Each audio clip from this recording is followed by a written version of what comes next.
খেয়াল করে দেখেন। এই ছোট লোকের বাচ্চা, তোর সাহস কিভাবে হয় আমার বাবার হাত থেকে পেন কেড়ে নেওয়ার? হ্যাঁ, আমার সম্পত্তি আমার বাবা আমার নামে লিখে দিচ্ছে, তোর সমস্যাটা কোথায়? তোর এত বড় সাহস কিভাবে হয় এই পেন কেড়ে নেওয়ার? আমার সাহস কে দিছে এইটা আমি কইতে পারুম না, কিন্তু আমি বাইসা থাকা অবস্থায় আমি এই দলিলে সই করতে দিব না। আই ফকিনের বাচ্চাই, তুই কোন দেশের মহারানী হ্যাঁ, যে তুই এই পেপারে সাইন করতে দিবি না? শোন, তুই ভুলে যাস না যে তুই এই ফ্যামিলির কেউ না, তুই সামান্য একটা কাজের মেয়ে। তোকে বাবার রাস্তা থেকে কুড়িয়ে এনেছিল, আর তুই কি নার্সিস আমাদের ফ্যামিলির ভিতরে কথা বলতে?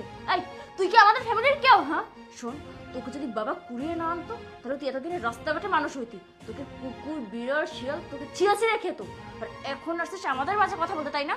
মা, আপনি কি ফকিন্নির বাচ্চাকে কিছু বলবেন নাকি আমি গাড় ধাক্কা দিয়ে বের করে দিব? বলবো না মানে?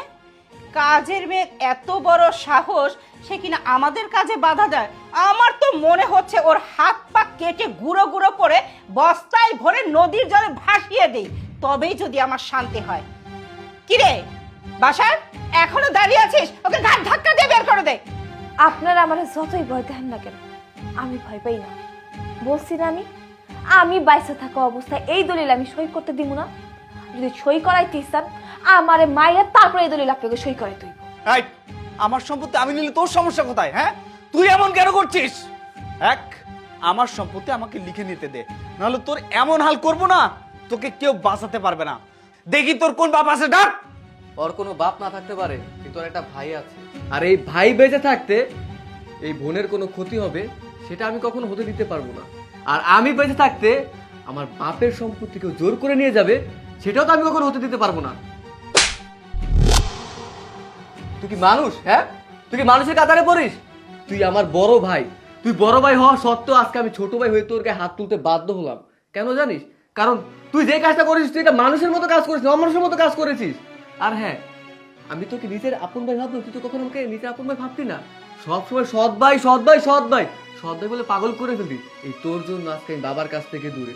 এই আমি তো সবসময় তোকে আপন ভাই মনে করেছি, কিন্তু তুই তো আমাকে কখনো আপন ভাই মনে করিসনি, সৎ ভাই মনে করেছিস। আমাদের মা দুটো হতে পারে কিন্তু বাবা তো এক, আমার তো একই বাবার সন্তান, তাই না? তারপর তো এটা কিভাবে করতে পারলি? বাবার কাছ থেকে সম্পত্তি জোর করে নিয়ে যেতে কিভাবে পারলি বল? হ্যাঁ, উত্তর দে আমাকে।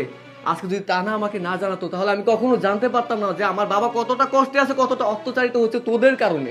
ছোট সাহেব, আমি জানি না এই কথাগুলো আপনার জানানো ঠিক হয়েছে না ভুল হয়েছে, তবে আমার সামনে বড় সাহেবরা যে পরিমাণ অত্যাচার করছে এইগুলো দেখে আমি আর ঠিক থাকতে পারিনি। এই জন্যই তো এই বাড়ির সবার